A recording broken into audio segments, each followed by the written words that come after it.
मैं खुद देवरिया से हूँ, वही गोरखपुर के बगल का देवरिया। ये तो उत्तराखंड से आए हुए हैं, मंदिर में रहते हैं और अब किसी तरीके से चाल चल के आ गए हैं सत्ता में, तो इन्हें लगता है कि बस हम ही हैं। योगी जी का तो ये हाल है, कहना नहीं चाहिए। पता नहीं, लोग अलग अलग लोग कहते हैं कि नशा वशा का भी कुछ मामला होता है। उनके जुबान में जो आता है, जो उनके जुबान में आ जाता है वो बोल देते हैं। मान लीजिए कि राजा घूम रहा है, उसने कह दिया कि मैं कबूतर की बर्फी खाऊंगा, तो योगी जी वही राजा हैं, वो कह रहे हैं कि हम कबूतर की बर्फी खाएंगे। कभी कह देंगे कि 8 करोड़ रोजगार दे दिया है, कोई मंत्री कह रहा है कि 40 करोड़ रोजगार दे दिया है। तो इनके आंकड़ों में मत जाइए। ये सरकार क्या कह रही है, इनके पास अंबानी अडानी का अथाह पैसा है। इन्होंने तमाम टेलीविजनों को, तमाम अखबारों को, तमाम डिजिटल प्लेटफॉर्म को खरीद लिया है। हम इनसे ये बताएंगे कि आपके लाठियों से, आपकी गोलियों और आपके FIR और आपके केसों से हम डरने वाले नहीं हैं।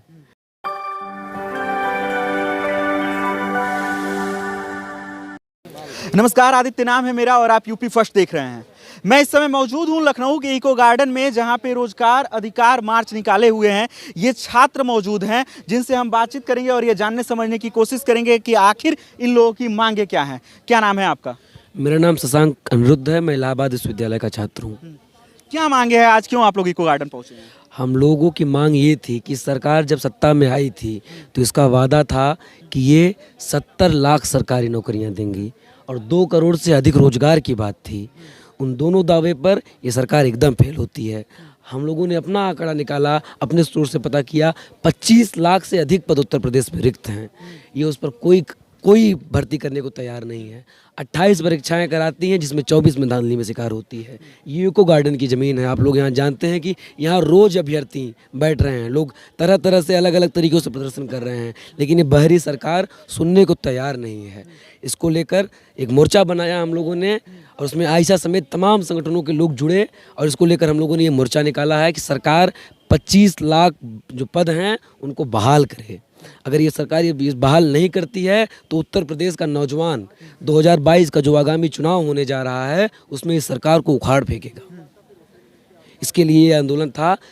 करीब 300 से ज़्यादा छात्र आयशा ने उतारे थे और तमाम अन्य संगठनों के छात्र थे। आप लोगों ने देखा होगा जिस तरह से हमारी महिला साथियों पर, हम लोगों पर बर्बर दमन हुआ। मुझको यहाँ पर चोट आई, यहाँ पर चोट आई, गला दबा रहे थे, राइफल और बूटों से प्रहार कर रहे थे।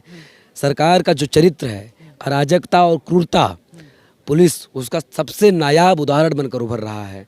हम कह रहे हैं कि उत्तर प्रदेश और ये आंदोलनों की ज़मीन रही है, चाहे जयप्रकाश नारायण का मूवमेंट रहा हो, चाहे टिकैत साहब का मूवमेंट रहा हो। इस उत्तर प्रदेश की ज़मीन ने 1917 में, 1919 में हम यहाँ पर अवध का किसान विद्रोह हुआ, ये उसकी ज़मीन है। हम इनसे ये बताएंगे कि आपके लाठियों से, आपकी गोलियों और आपके FIR और आपके केसों से हम डरने वाले नहीं हैं। हम इस आंदोलन को आगे बढ़ाएंगे। ये एक शुरुआत है।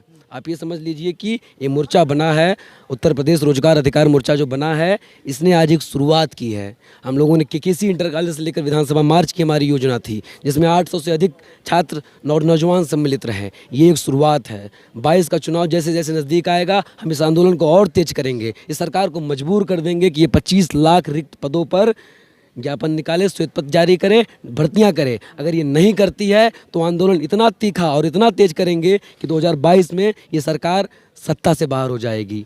बाबा लखनऊ से फिर गोरखपुर जाएंगे। इसकी लड़ाई लड़ेंगे हम लोग। भाजपा सरकार तो कह रही है कि 5 साल और काम दमदार, तो इस काम दमदार में आप लोग का काम सरकार अनाप शनाप आंकड़े निकालती है। योगी जी का तो ये हाल है, कहना नहीं चाहिए। पता नहीं, लोग अलग अलग लोग कहते हैं कि नशा वशा का भी कुछ मामला होता है। उनके जुबान में जो आता है, जो उनके जुबान में आ जाता है वो बोल देते हैं। मान लीजिए कि राजा घूम रहा है, उसने कह दिया कि मैं कबूतर की बर्फी खाऊंगा, तो योगी जी वही राजा हैं, वो कह रहे हैं कि हम कबूतर की बर्फी खाएंगे। कभी कह देंगे कि 8 करोड़ रोजगार दे दिया है, कोई मंत्री कह रहा है कि 40 करोड़ रोजगार दे दिया है। तो इनके आंकड़ों में मत जाइए। ये सरकार क्या कह रही है, इनके पास अंबानी अडानी का अथाह पैसा है। इन्होंने तमाम टेलीविजनों को, तमाम अखबारों को, तमाम डिजिटल प्लेटफॉर्म को खरीद लिया है। अंबानी अडानी का अथाह पैसा है ना, उनको बेच रहे हैं।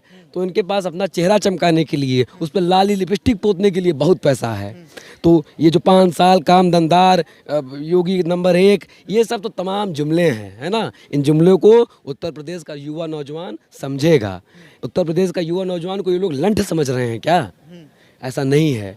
इको गार्डन गवाह है कि रोज़ हजारों की संख्या में लोग यहाँ पर धरने पर बैठे हुए हैं। ये ऐसे ही नहीं जाएंगे। 2022 के चुनाव में इनके घरों के लोग ये खुद इनके भाई बहन वोट देंगे। इस सरकार को ये समझना होगा कि अगर युवाओं के साथ धोखाधड़ी करती है तो 22 में इनका कोई अस्तित्व नहीं होगा। अच्छा, आज ये इको गार्डन में धरना देने का मुख्य वजह? जी, सबसे पहले मैं ये बता देना चाहता हूँ कि मैं इलाहाबाद केंद्रीय विश्वविद्यालय का छात्र हूँ। वहाँ से मेरा एमए चल रहा है और हम लोग यहाँ पे आए हुए थे इसलिए ताकि हम विधानसभा तक मार्च कर सकें लोकतंत्रात्मक तरीके से, शांतिपूर्ण तरीके से। क्योंकि अब देखिए, अभी हफ्ते दिन पहले टेट की परीक्षा की जो धांधली हुई कि पेपर अंदर अभ्यर्थी दे रहा है, बाहर पता चल रहा है कि पेपर लीक हो चुका है। वो अंदर तो पेपर दे रहा है इस उत्साह के साथ कि हाँ हम पेपर देंगे, इसके बाद हमारी नौकरी शायद अगर चयनित हो जाए तो लगेगी, और बाद में निकलते हैं वो अभ्यर्थी रोते हुए अपने घर को जाते हैं। हम लोग आते हैं यहाँ पे कि शांतिपूर्ण तरीके से हम जा करके अपना मार्च कर सकें, विरोध प्रदर्शन दर्ज करवा सकें। लेकिन वहीं पे आप देखेंगे कि गिद्ध और भेड़ियों की तरह इनकी जो पुलिस प्रशासन है मंडराती रहती है कि किस तरीके से किधर से कोई छात्र निकले और उसे दबोच ले। हम लोग वहाँ पे बैठे हुए थे, वो आता है, उसका नाम है सुभाष कुमार सिंह, एक दरोगा आता है, कॉलर पकड़ता है मेरा और माँ बहन की गाली देते हुए, लात से मारते हुए बस में लेके जाता है। कहता है तुम लोग, और गलत शब्द का इस्तेमाल करते हुए कहता है कि तुम लोग एंटी नेशनलिस्ट हो। वो हमें देशभक्ति का सर्टिफिकेट देते हुए बस में बैठाता है। कहता है इन लोगों को थाने नहीं, इन लोगों को इको गार्डन नहीं, थाने लेके चलो, वहीं पे इन लोगों की मरम्मत होगी। इस तरीके की भाषा की आप बताइए, संविधान के किसी भी अनुच्छेद में, किसी भी देश के संविधान के किसी भी अनुच्छेद में ऐसा नहीं लिखा होगा किसी भी पुलिस प्रशासन को इतना ज़्यादा छूट मिल जाए कि वो इस तरीके की गुंडागर्दी पे उतर आए। और उसे गुंडागर्दी पे उतारने का मुख्य वजह ये सरकारें ही तो हैं। इन्होंने तो छूट छोड़ रखा है कि तुम जाओ छात्रों का कॉलर पकड़ लो, खींचो, मारो, जो करना है करो, बस सड़कों पे मत उतरने दो ताकि इनकी पोल खोल सकें। क्योंकि असली पोल खोलने वाले छात्र हैं। आप बताइए कि जो छात्र हम लोग, आप जानते होंगे केंद्रीय विश्वविद्यालय का इलाहाबाद का छात्र, वहाँ पे मतलब जो स्तर है राजनीति का, छात्र राजनीति का, वो पूरा देश जानता है। वहाँ से हम लोग रहने वाले हैं, वहाँ के छात्र हैं, हमको अपना अधिकार मालूम है, सब कुछ पता है। और तब जाके पुलिस हमारे साथ इतनी बर्बरता कर सकती है, तो आप समझिए उन लोगों के साथ जो गांव में रहते हैं, जो मुख्य धारा से कटे हुए लोग हैं, उनके साथ ये किस तरीके से पेश आते होंगे। सोच के मतलब एक तरीके से जब हमको ऐसे कॉलर पकड़ा, जब मैं उसे कहा कि आपको किसने अधिकार दिया कि आप हमारी कॉलर पकड़ लेंगे। इस देश में एक संविधान है और एक संविधान सबको समान अधिकार देता है, समान आपके भी मौलिक कर्तव्य हैं। और हमें पता है कि गिरफ्तारी के समय हम पूछ सकते हैं कि हमारा जुर्म क्या है। तो इसके बाद वो अलग तिल मिलाए हुए, खींचते हुए, मतलब ऐसे लेके जा रहा है जैसे हमने कोई बहुत बड़ा, मतलब मेरे पास कोई आतंकवादी संगठन से मैं जुड़ा हूँ और मेरे पास असलाह पकड़ा गया है, और ऐसे मतलब लेके जा रहा था जैसे लग रहा था कोई आपराधिक हूँ। लोग ऐसे इस नज़र से देख रहे थे, मतलब एम्बैरेस खुद को फील करवा देना। तो इस तरीके का चरित्र रहा है। और ये समझिए कि आने वाले आगामी चुनाव में, विधानसभा का जो चुनाव है, इसमें कहीं ना कहीं इनको पता चल जाएगा कि हाँ, जो इनकी तानाशाही है वो ज़्यादा दिन तक नहीं चलने वाली है। और मैं खुद देवरिया से हूँ, वही गोरखपुर के बगल का देवरिया। ये तो उत्तराखंड से आए हुए हैं, मंदिर में रहते हैं, और अब किसी तरीके से चाल चल के आ गए हैं सत्ता में, तो इन्हें लगता है कि बस हम ही हैं। तो इनको बता देना चाहते हैं कि ये यही नहीं है। ये जो पूरा उत्तर प्रदेश की जनता है, उसने इन्हें चुन के भेजा है, उसके वोट के दम पे ये आज उड़ते फिर रहे हैं। तो ये इनका चरित्र है। संगम मेला में आप देखेंगे अभी हेलीकॉप्टर से फूल बरसवा देंगे, यहाँ पे अधिकार मांग रहे हैं तो यहाँ पे लाठियाँ खा रहे हैं। मतलब आप जाइए, पूजा पाठ कीजिए, आप जाइए गंगा नहाइए, आपके ऊपर गुलाब बरसाए जाएंगे हेलीकॉप्टर से। आप विधानसभा तक जाइए, लाठियाँ बरसाई जाएंगी, लात घूसे बरसाए जाएंगे। तो ये चरित्र है हमारे सरकार का। तो बस वही है। ये कह रहे हैं कि ऐसा चरित्र है हमारे सरकार की, छात्रों की बातों को नहीं सुना जाता है, इन छात्रों को रोजगार नहीं दिया जाता है। आगामी विधानसभा चुनाव में भाजपा सरकार को इन मुद्दों में खासा नुकसान सहने को पड़ेगा।